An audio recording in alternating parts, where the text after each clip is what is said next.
नमस्कार दोस्तों, स्वागत है आपका YouTube चैनल कंपटीशन बॉस पर। मैं हूं नितेश। दोस्तों, अगर आप सोच रहे हैं कि आपको आगे भविष्य में सरकारी नौकरी करनी है और आप उसकी तैयारी कर रहे हैं, तो आपको थोड़ा सा कमर भी कस लेनी चाहिए और नए नए चेंजेस के लिए तैयार हो जाना चाहिए।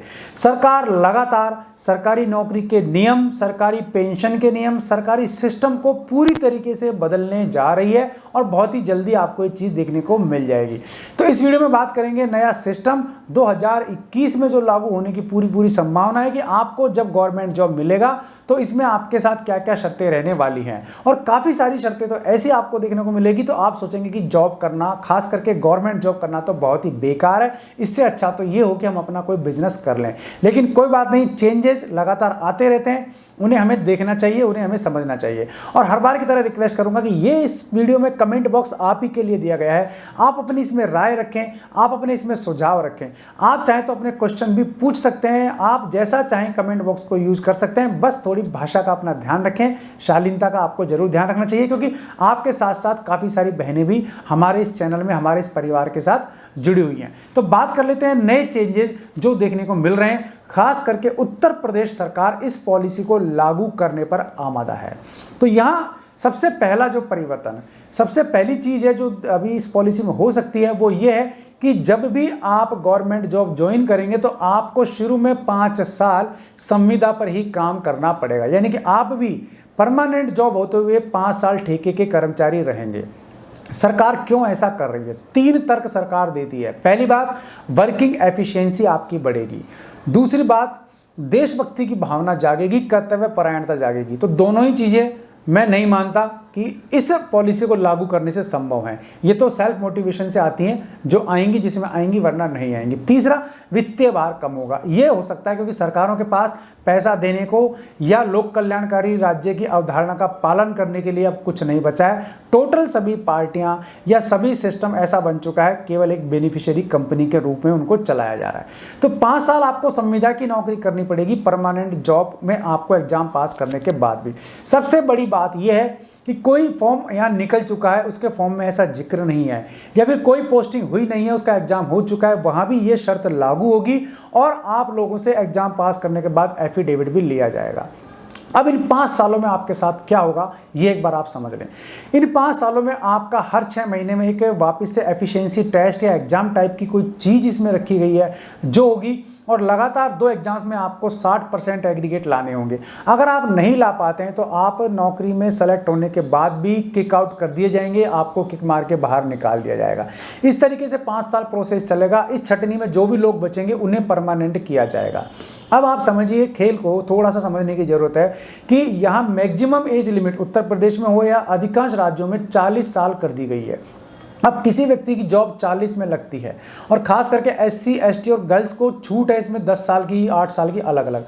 तो वहाँ मान लीजिए 40-45 में किसी का जॉब लगता है और 5 साल वो संविदा पर काम करता है, तो उसके पास बचेगा क्या आगे टाइम जॉब करने के लिए? उसकी कहाँ तो कर्तव्य परायणता या उसकी देशभक्ति जागेगी और कहाँ वो कब जुड़ सकेगी, ये मेरी समझ से पर है। इस इशू पर आपको कमेंट जरूर करना है ताकि आपकी बातें सरकार तक हो सके, क्योंकि पॉलिसी लागू करने से पहले सरकार भी पब्लिक के व्यू देखना चाहती है, समझना चाहती है। इसलिए आपसे बार बार रिक्वेस्ट करता हूं, कमेंट में आप लोग जरूर ज़्यादा से ज़्यादा अपनी राय रखा करें। तो पहली बात तो ये आ जाती है, एज लिमिट को लेकर के काफ़ी प्रॉब्लम आने वाली है।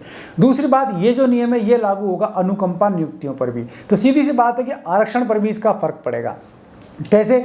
मान लीजिए एक बार वैकेंसी आई, आपने फॉर्म भरा, तो वहाँ आप आरक्षण का बेनिफिट ले सकते हैं। अब जब दोबारा आपका 6 महीने बाद एग्जाम होगा तो हो सकता है वहाँ आपको आरक्षण का बेनिफिट ना मिले, ऐसे में आपका सिलेक्शन बेकार हो सकता है। अनुकंपा नियुक्ति में भी यही स्थिति है कि आपको अनुकंपा नियुक्ति एक बार तो सरकार दे देगी, फिर 6 महीने बाद आपका एक एफिशिएंसी टेस्ट होगा जिसको पास करना आपको जरूरी है। आप नहीं होंगे तो वो भी आपकी नियुक्ति नहीं होगी, आपको परमानेंट नहीं किया जाएगा। अब इन 5 साल में आपको सैलरी क्या मिलेगी? सरकार तय करेगी, मुद्रास्फीति की दर के अनुसार, एक सिस्टम के अनुसार वेतन तय करेगी, फिक्स वेतन तय करेगी, वो आपको 5 साल मिलेगा। अब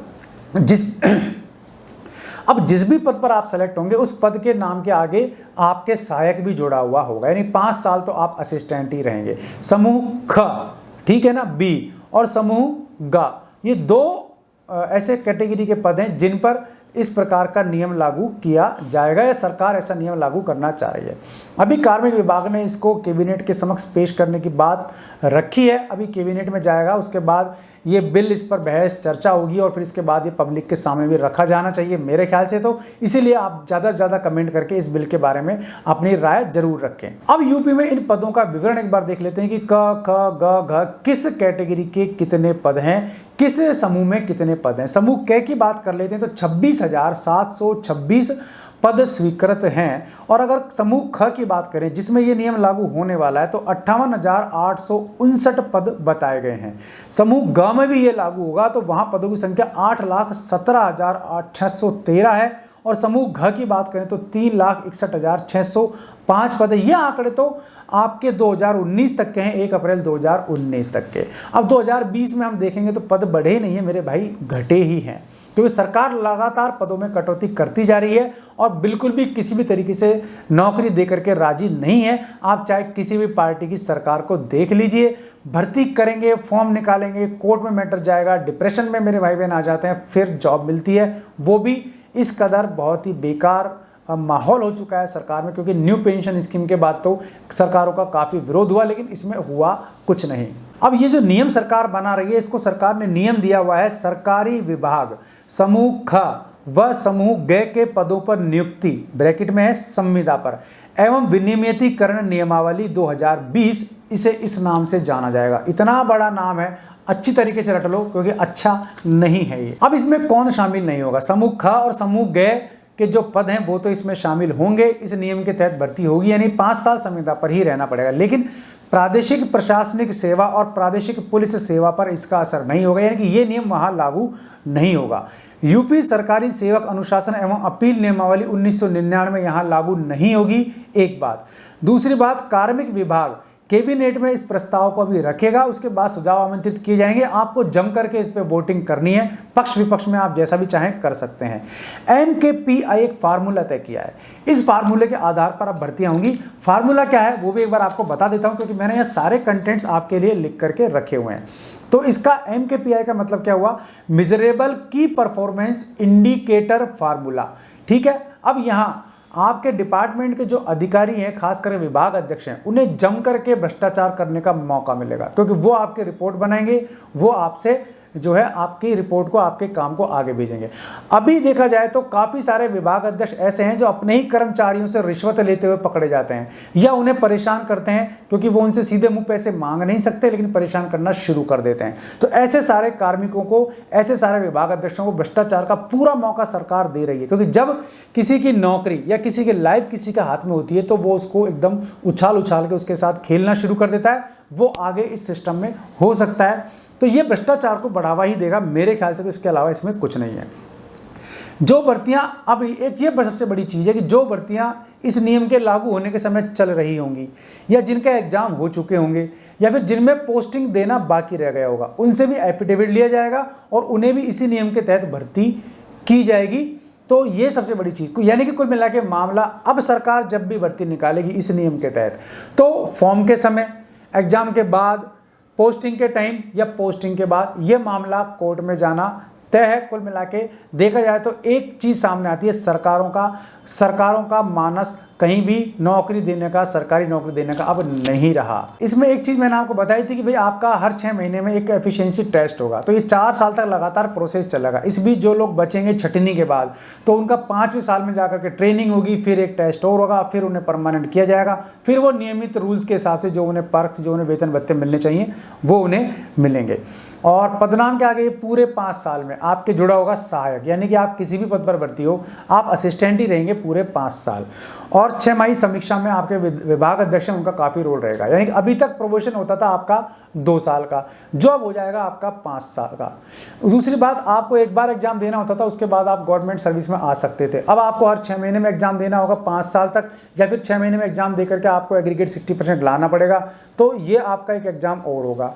अनुकंपा और आरक्षण दोनों इससे प्रभावित होने की पूरी संभावना है, लेकिन अभी इस बारे में क्लियर नहीं कह सकते। हाँ, अनुकंपा वालों के लिए तो यहाँ साफ साफ लिखा हुआ है कि उनको तो ये सब करना ही पड़ेगा, ठीक है। तो ऐसे में बात आती है संविदा वालों की, जो ऑलरेडी संविदा पर हैं, जो 15-15 साल 10-10 साल से ऑलरेडी संविदा पर हैं, सरकारों ने उनके लिए तो कुछ नहीं किया, एक पत्ता भी नहीं लाया। और अब ये जो 5 साल के लिए संविदा पर सरकार और लेगी, तो इसका क्या मतलब निकाला जाए? तो इसका मतलब सरकार संविदा पे संविदा भर्ती ही कर रही है, केवल रास्ता चेंज करना चाहिए, क्योंकि सुप्रीम कोर्ट का साफ डिसीजन है कि सरकारें संविदा पर भर्ती नहीं कर सकती। लेकिन कोर्ट का उल्लंघन तो सरकारों के लिए आजकल सामान्य चीज बन चुका है, तो ये एक और नया उदाहरण सामने आ सकता है।